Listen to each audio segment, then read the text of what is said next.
స్టోరీలో మీరే పేరు చెప్పు. ఓకేనా? ఏ కలర్కి వెళ్దామా? ఈ కలర్లోనే ఉందాం మనం. ఓకేనా? ఏంటంటే స్టోరీ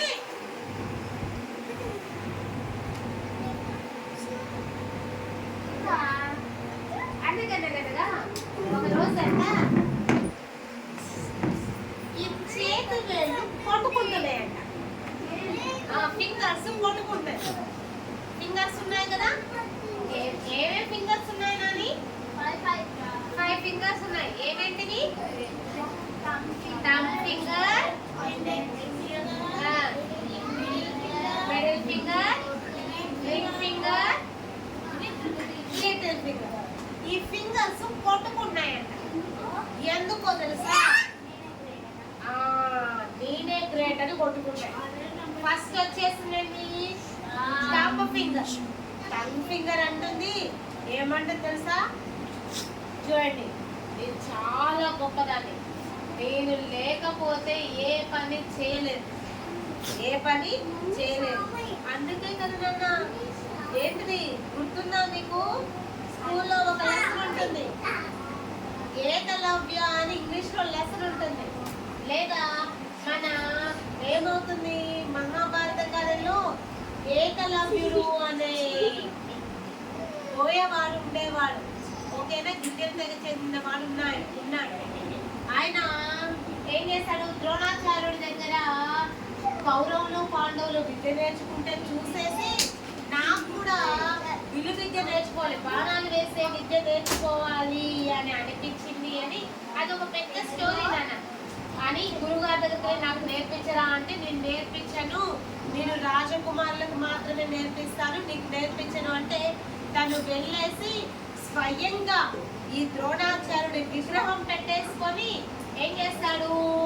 స్వయంగా నేర్చుకుంటాడు. రాత్రి పగలు కష్టపడి నేర్చుకుంటాడు. నేర్చుకొని కౌరవుల పాండవుల కన్నా గొప్పగా బాణాలు వేసే విద్యను నేర్చుకున్నాడు. నేర్చుకున్న తర్వాత ఒక రోజు ఎందుకో అడవిలో వెళ్తూ ఉంటే ఈ ద్రోణాచార్యుడు, ఈ పాండవులు, కౌరవులు చూశారు. ఆ స్టోరీ విపులంగా ఇంకొక ఎప్పుడైనా చెప్పుకుందాం నాన్న. చెప్తే వామ్మో ఇంత గొప్పగా బాణాలు వేస్తాడు. నేను ద్రోణాచార్యుడు ఆల్రెడీ అర్జునుడికి మాట ఇస్తాడు, నేను ఏంటి అర్జునుడిని గొప్ప విలుకాడిని చేస్తాను అని అన్నాను, కానీ ఇంతకన్నా అర్జునుడితో గొప్ప విలుకాడు అవుతాడో ఏమో అని పాప మాట తప్పకూడదు అనేసి ఏం చేస్తాడు? ఆ యొక్క ఏకలవ్యుడిని గురుదక్షిణ అడుగుతాడు. ఏం గురుదక్షిణ అడుగుతాడో తెలుసా? నీ రైట్ థంబ్, కుడి చెయ్యి బొటన వేలు నాకు గురుదక్షిణ ఇయ్యి. గురుదక్షిణ అంటే ఇప్పుడు మన స్కూల్కి వెళ్ళి చదువు నేర్చుకున్నాక ఫీజు ఇస్తున్నాం కదా, అవునా కాదా? అలాగే ఏంటిది, అప్పట్లో గురుదక్షిణ అంటే పండ్లో ఫలాలు అయ్యో ఒకటి ఇచ్చేవాళ్ళు. రాజులు అయితే ఏం చేసేవాళ్ళు? డబ్బులు, ఊర్లు బహుమతిగా ఇచ్చేవాళ్ళు. కానీ ఇక్కడ ఊర్లు గ్రామాలు బహుమతిగా ఇచ్చేవాళ్ళు. మరి ఇక్కడ ఏంటి, ఈయన ఏమి గురుదక్షిణ అడిగాడు? పండు ఫలం అడగలేదు, రైట్ థంబ్ బొటన వేలు అడిగాడు, రైట్ థంబ్ అడిగాడు. ఇది ఏకలవ్యుడు ఎవరైనా ఏలు కోసియమంటే ఇస్తారా? ఏలు కోసియమంటే ఇస్తారా? కానీ ఏకలవ్యుడు మాత్రం ఇస్తాడు నాన్న. గురువు గారు అడిగినది తను మళ్ళీ ఈ వేలు లేకపోతే బాణాలు వేయలేదు అని తెలిసి కూడా ఏం చేస్తాడు? గురువు గారు అడిగారు అని వేలు వేస్తాడు. అంటే అంత గొప్పది, ఈ వేలు లేకపోతే ఏ పని చేయలేం కదా. అలాంటి బొటన వేలు ఏం చేస్తుంది? దీని గర్వం ఎక్కువయ్యి నేను గొప్పదాన్ని. అలాగే మనం ఎక్కడైనా సైన్ చేయాలంటే మనం చేసే సైన్ ఎవరైనా ఫోర్జరీ చేయొచ్చు నాన్న. మనం చేసే సైన్ ఎవరైనా ఫోర్జరీ చేయొచ్చు.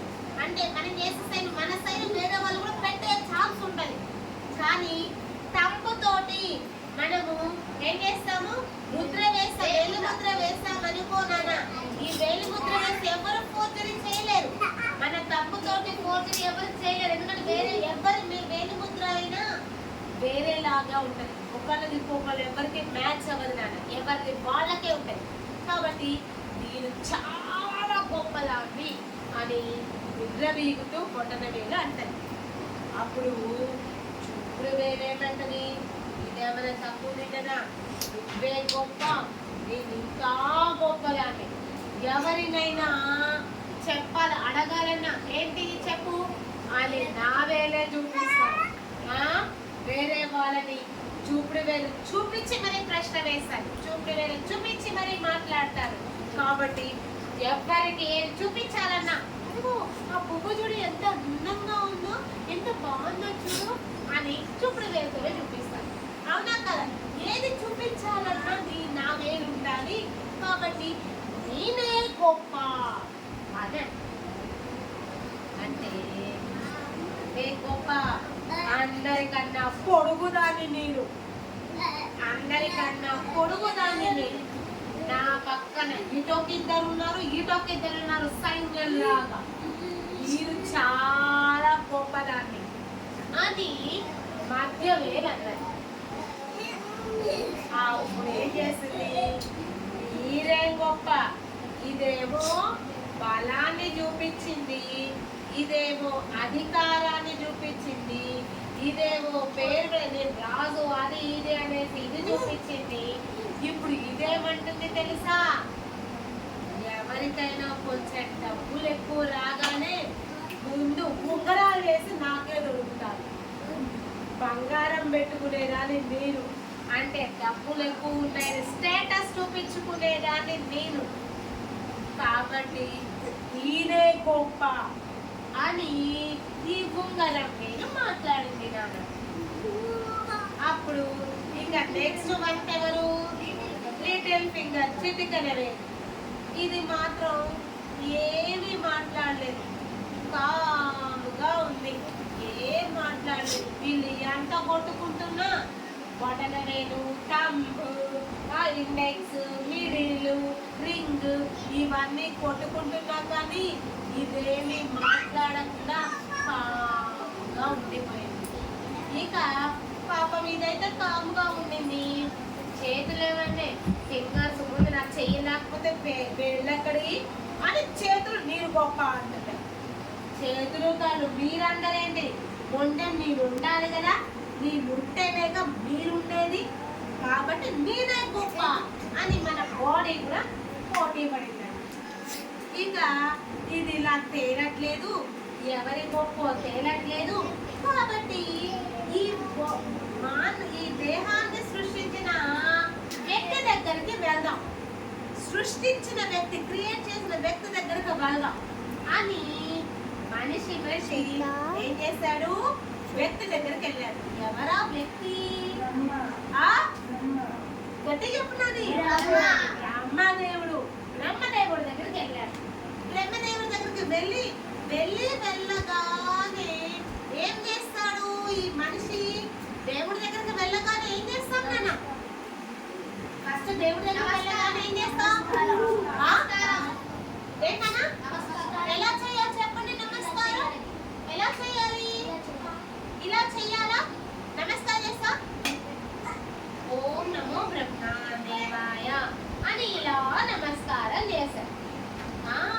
ఏంటయ్యా ఏంటి ఇలా వచ్చావేంటి అంటే, ఒకదానికొకటి పోటీ పడి బొటనేలు, చూపుడు వేలు, రింగు వేలు, మధ్య వేలు, రింగు వేలు పోటీ పడి నేను గొప్ప అని చెప్పుకుంటూ వచ్చాయన్న.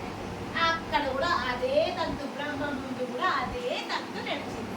నడిచిన తర్వాత ఇక ఏమైంది? బ్రహ్మదేవుడు చూసి చివరికి, అయ్యా మీరందరూ మీరు గొప్ప అని అంటున్నారే, మరి చిటికెన వేలు నువ్వేందయ్యా ఏం మాట్లాడవు అనేసి అన్నాడు. చిటికెన వేలు మరి నువ్వేంటి ఏం మాట్లాడట్లేదేమిటి అని అంటే, అయ్యా బ్రహ్మదేవా, మిమ్మల్ని మీకు ఇక్కడికి రాగానే మేము నమస్కారం చేస్తాం, రెండు చేతులతోటి నమస్కారం చేస్తాం. నమస్కారం చేసినప్పుడు ముందుగా మిమ్మల్ని చూసిందెవరు? ముందుగా దేవుడి వైపు ఉన్న వేలేది? చిటికెన వేలు. అంటే ముందుగా నమస్కారం చేసేటప్పుడు ముందుంది నేను. అంటే నేను ముందుగా మీలాంటి భగవంతుడిని దర్శించుకున్నాను.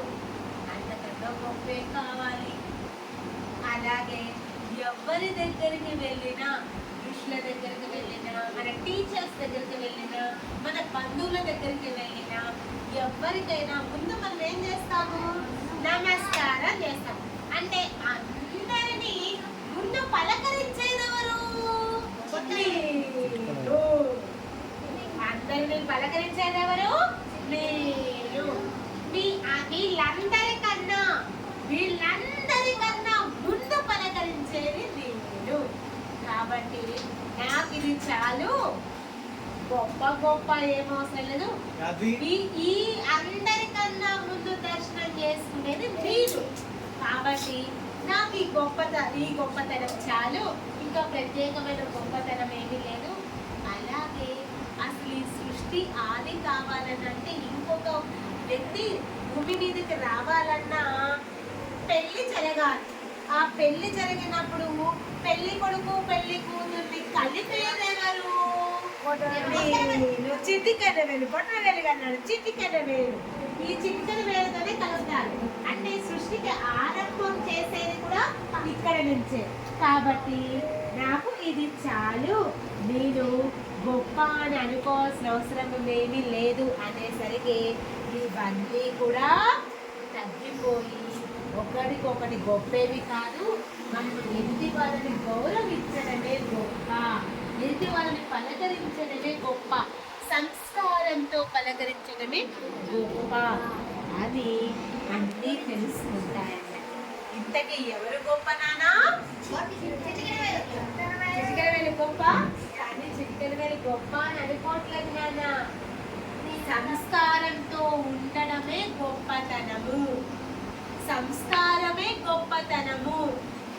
ఆస్తి, అంతస్తు, ధనము, బలము, అధికారము, కీర్తి ప్రతిష్టలు అవేవి గొప్ప కాదు నాన్న.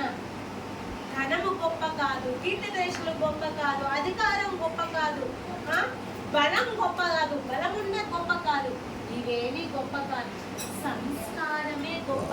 ఎదుటి వ్యక్తికి ఇలా నమస్కరించడం గొప్ప, ఎదుటి మృదు స్వభావంతో పలకరించడమే గొప్ప. ఒక్కసారి చూడండి, ఎవరికైనా మన స్కూల్లో కూడా బట్టి చెప్పి నమస్కారం టీచర్ అని చెప్పండి. Good morning teacher, good afternoon teacher, అలా చెప్తే ఎలా ఉంటుంది? కాకపోతే స్కూల్లో గుడ్ మార్నింగ్ గుడ్ ఆఫ్టర్నూన్ చెప్పాలి తప్పదు.